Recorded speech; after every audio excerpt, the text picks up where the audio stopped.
This is Teesside, one of northeast England's traditional industrial centres. Much of its industry originally came here because of the area's proximity to the Durham coalfields. In those days, coal was the only major source of fuel for industry, and in the 1920s, when this site at Billingham was chosen for the production of chemicals, coal was also the starting point for many of the chemicals they wished to produce. One of the most important of these chemicals was ammonia, and on this site ICI now produce 1.4 million tonnes of ammonia a year. Alongside the ammonia complex lies a plant for producing methanol, one of just 2 plants on the site which produce 700,000 tonnes of methanol a year using ICI's low-pressure process. It's the development of this low-pressure process that's going to be our focus of interest.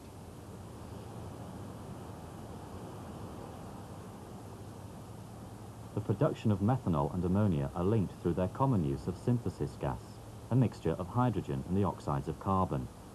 Originally, synthesis gas was produced by passing steam over hot coke, but today it's produced by steam reforming natural gas.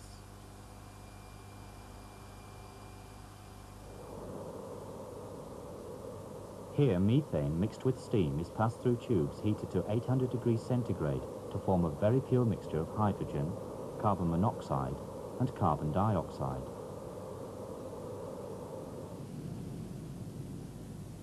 The synthesis gas is led to a reactor where the conversion to methanol takes place. The methanol is then extracted and purified by distillation.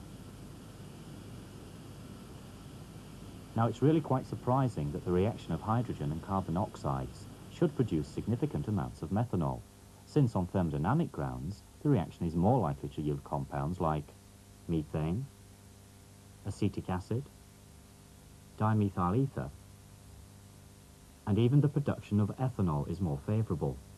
Yet, a high yield of methanol can be achieved. Well, of course, the secret to producing methanol efficiently is to use a selective catalyst. And we're going to look into this, the copper catalyst for ICI's present process. The development work began in the early 1960s, and of course at that time laboratory techniques weren't so advanced. For instance, the techniques in this room weren't developed at that stage. This is a microreactor. It can be used for testing up to 6 different catalysts at the same time. Basically, a small amount of catalyst is placed into a reactor tube like this one. The catalyst is then activated by reducing synthesis gas, and then the characteristics of the catalyst can be monitored continuously by analysing the product gases, using techniques such as gas chromatography or, more recently, mass spectrometry. Well, of course, these techniques were known in the 1960s, but they weren't nearly so sophisticated, and it certainly wouldn't have been possible to link them to a single experimental rig. Inevitably, with the present equipment, all the output is displayed on a computer. So, rather than try to reconstruct the approach of 20 years ago, we're going to show you how the tests they carried out then will be carried out today on modern-day equipment. Up until 1966, ICI used a zinc oxide chromia catalyst for the production of methanol. The zinc oxide was the active ingredient and chromia was the support. The catalyst was quite selective, but it wasn't very active. To obtain a reasonable rate of methanol production required temperatures around 350 degrees centigrade, and this demanded operating pressures of about 300 atmospheres. So, high-pressure reaction vessels were needed, and these had to be driven by piston compressors, which consume energy and are quite expensive to maintain. So, there was every incentive to try to develop a catalyst which would operate under milder conditions. The catalyst that now lies at the heart of ICI's low-pressure methanol process results from research that began in the early 1960s. Dr. Andrew, how did you start your search for a new catalyst? Well, of course, we started with the literature. Now, it had been known for over 30 years that the copper-zinc oxide mixture was a good catalyst for methanol at low temperatures and low pressures. And many people had tried to develop this catalyst, both in industry and outside, into a commercial proposition.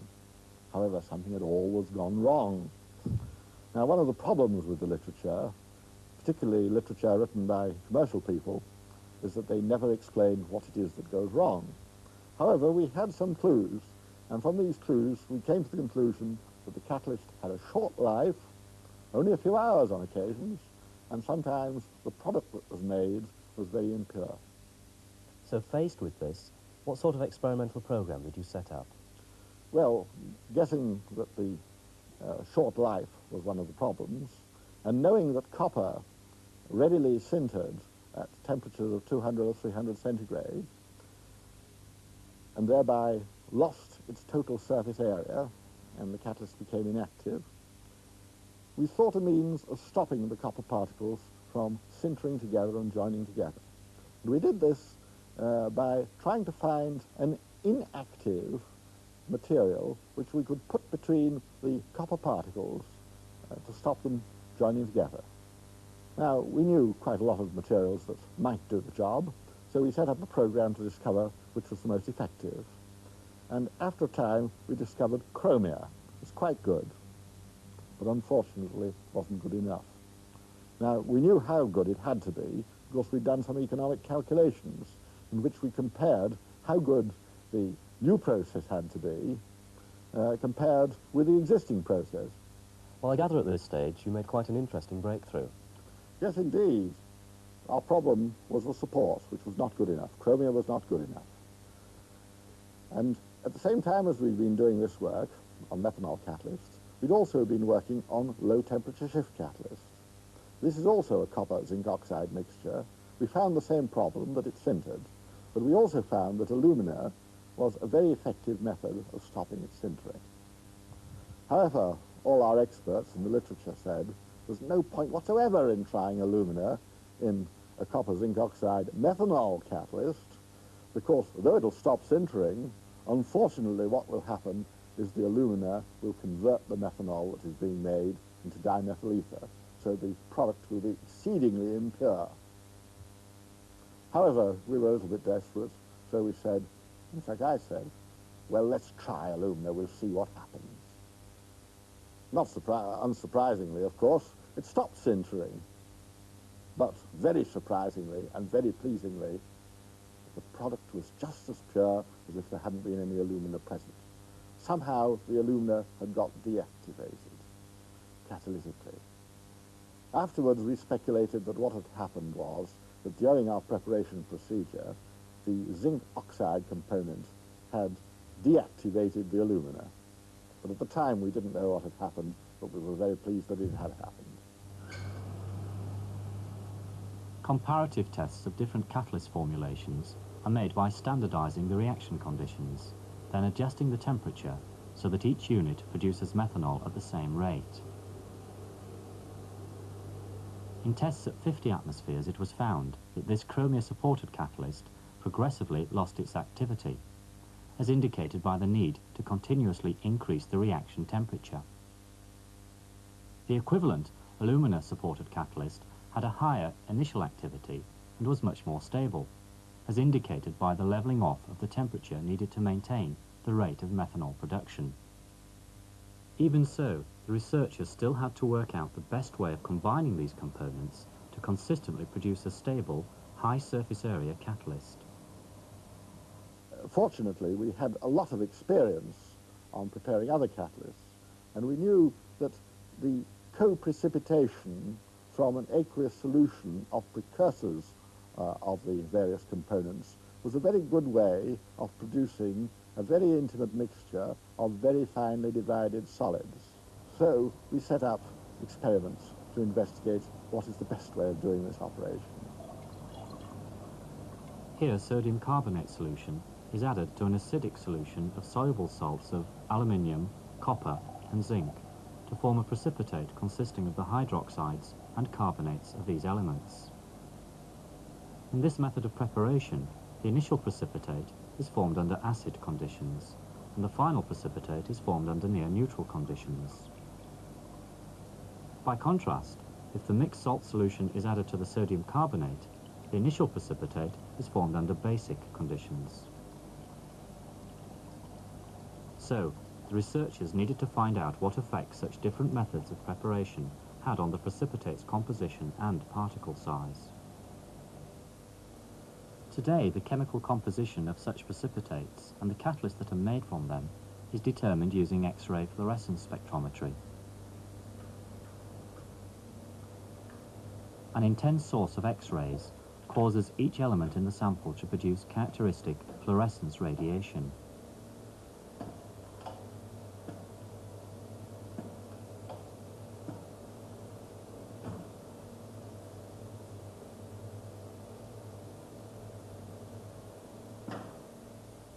This is a spectrum for a typical methanol catalyst. The large peak on the left is due to copper, and that in the centre to zinc. Since these elements produce similar responses, the sample clearly contains more copper than zinc. Although this sophisticated technique wasn't available then, the researchers were able to determine the relationship between the pH at which the precipitate was formed and its composition. Under acid conditions, only 80% of the copper and as little as 40% of the zinc is precipitated, so the precipitate is very deficient in zinc. But under alkaline conditions, the precipitate is found to be deficient in copper. Only when the precipitation took place under near neutral conditions was its composition the same as that intended when the salt solution was made up. But what about the question of particle size? One very direct method of comparing precipitates is to look at them under a transmission electron microscope.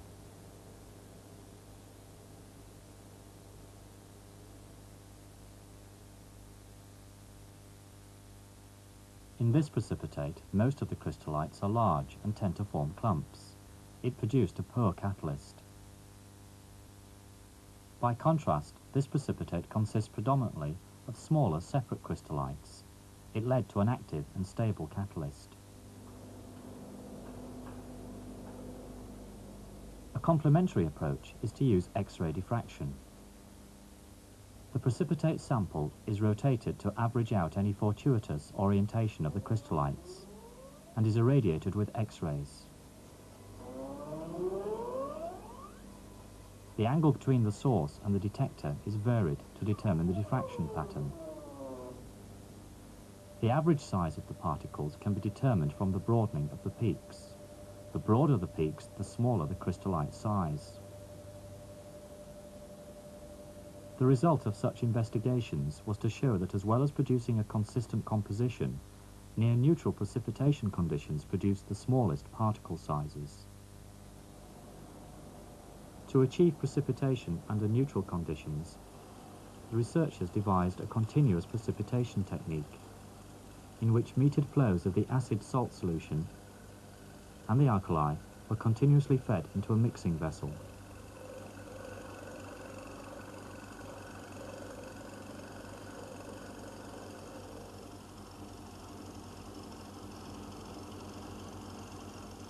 But of course the formation of the precipitate is just the first stage in the preparation of the catalyst. Subsequent stages can also affect the catalyst activity and stability. After drying, the precipitate is calcined to convert it to a purely oxide form. This is then activated in the reactor by the reducing synthesis gas, which converts copper oxide to copper, the other components remaining in their oxide form. The catalyst's activity is directly related to its copper surface area, and this provides a quick method of determining activity. The activated catalyst is exposed to nitrous oxide, N2O, which reacts with the copper surface to form copper oxide and nitrogen. Thus, while there is still free copper surface, the steady output represents just nitrogen in the exhaust gas. But as soon as the copper surface is completely oxidized, N2O appears, and the detector reading rises, giving a measure of the nitrogen produced, and hence the copper surface area. But activity is only part of the story. The nature of the support material is crucial in maintaining the copper surface area, and hence the catalyst stability. Larger support particles are less likely to come between the copper crystallites and stop sintering. The smaller the support, the more effectively it will isolate the copper crystallites, prevent them from sintering, and so stabilize the catalyst's activity. But the stability of the support is also important. If the support itself sinters, it will gradually lose its ability to stop the copper from sintering, leading to a short catalyst life. Once the laboratory investigations had led to more active and long-lived selective catalyst formulations, the tests were scaled up to the so-called semi-technical scale. Today, these tests are carried out in this catalyst test hall. The scaled-up equivalents of the microreactors are housed in bays around the hall. The semi-technical tests are designed to monitor the catalyst performance under the conditions that will be used in a full-scale process, using similar constructional materials and ancillary equipment. The data from such tests are continually stored and analysed by computer. This enables rapid and continuous evaluation of the catalyst performance under varying reaction conditions.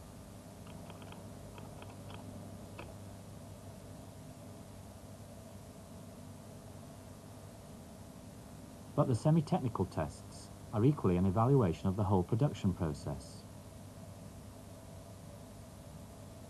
Compared to the old 300 atmosphere process, tests of the new process show that at 50 atmospheres and 257 degrees centigrade, the catalyst produced an acceptable rate of methanol production for about 150 days, and this lifetime could be extended further by increasing the operating temperature towards the end of the catalyst's life.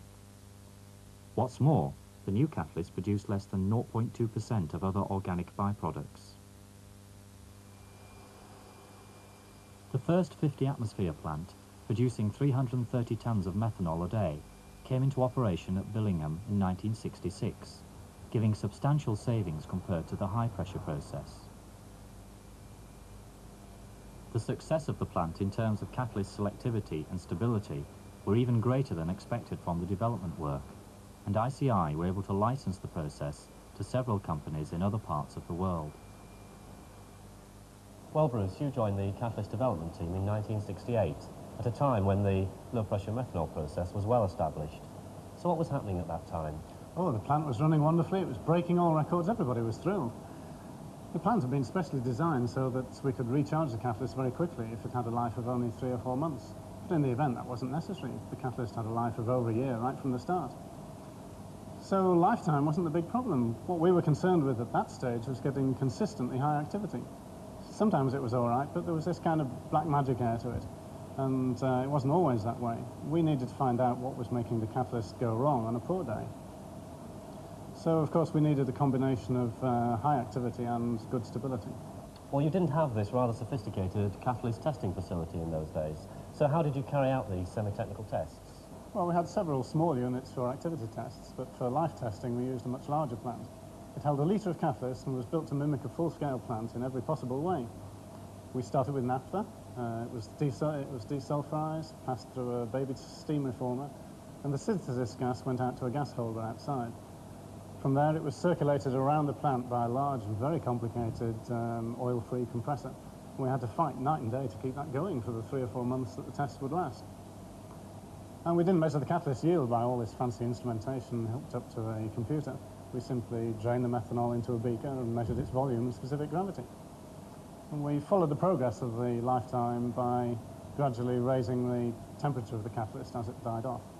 And by these simple means, we got the data we were looking for, and we were gradually able to improve the formulation of the catalyst and the way in which we prepared it to get a catalyst which now had consistently high activity and the lifetime we required. By 1974, there were a total of 17 methanol plants throughout the world using ICI's 50 atmosphere process, and the size of individual plants had increased to an output of 1,000 tons of methanol a day. But the success of the low-pressure process wasn't just due to the development of the catalyst. A whole process had been designed, and its efficiency had much to do with the work of chemical engineers.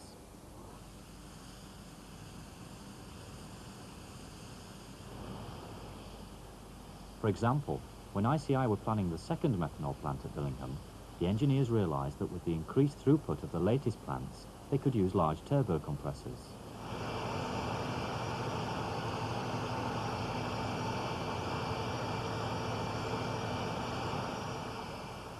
These could easily produce a pressure of 100 atmospheres, and thus shift the equilibrium towards methanol, giving improved yields for little additional cost. But nothing in life is quite so simple. Remember, the catalyst is a finely balanced mix of copper, the active ingredient, alumina, which is the support material, and zinc oxide, which affects both the catalyst activity and its stability. And all of this is precisely tuned to the conditions prevailing in the 50 atmosphere process. So an obvious question is, what happens when the operating pressure is increased to 100 atmospheres? Well, the only way to find out is to carry out experiments. Right from the start, it was plain that the existing catalyst was going to have a very short lifetime at 100 atmospheres. So we had to embark on a new phase of seeking a variant of the catalyst that could survive under these more arduous conditions. When we examined the catalysts that had failed, we found, of course, that the copper had sintered. But this time there was something new. The zinc oxide was sintering as well. So how did you get around that problem? Well, we felt we could make a more stable support if we could chemically combine the zinc oxide and the alumina to make a zinc aluminate. See, by this stage it was clear that the zinc oxide had a dual role. It was deactivating the potentially harmful effects of the alumina in the support, and it enhanced the activity of the copper in the active phase. Now this led us to a two-stage method of preparation. In the first stage we prepared the support, the zinc aluminate, and in the second stage we prepared the active phase, the copper and the remaining zinc oxide, and then we mixed the two together. And each part had been made under the conditions that suited it best. Now, when we made catalysts by these techniques, we found that both the copper and the support had smaller crystallite sizes than we'd ever seen before. This meant that we had a very high activity, it was very resistant to sintering, and therefore we had a longer lifetime. And in fact, these techniques were so successful that the new catalyst had a longer lifetime at 100 atmosphere than the old one had done at 50. Today, ICI's low-pressure process is used in 41 plants throughout the world. These use feedstocks as diverse as natural gas, naphtha, heavy oil and coal. And together these plants account for 75% of the world's methanol production.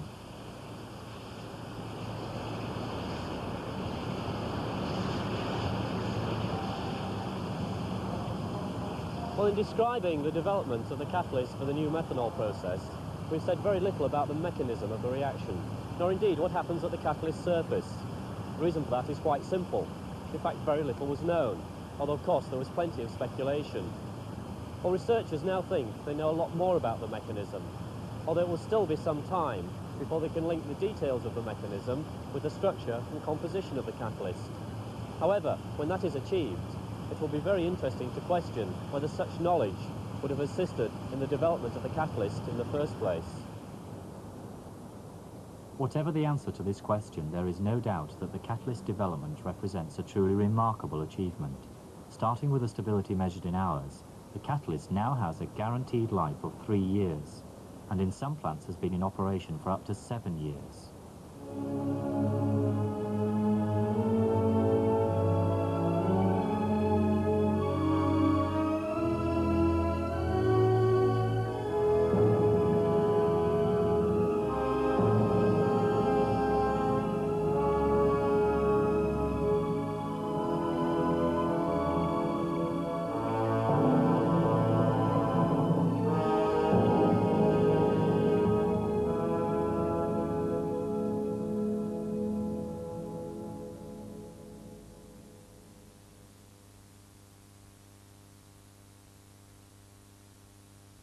Northern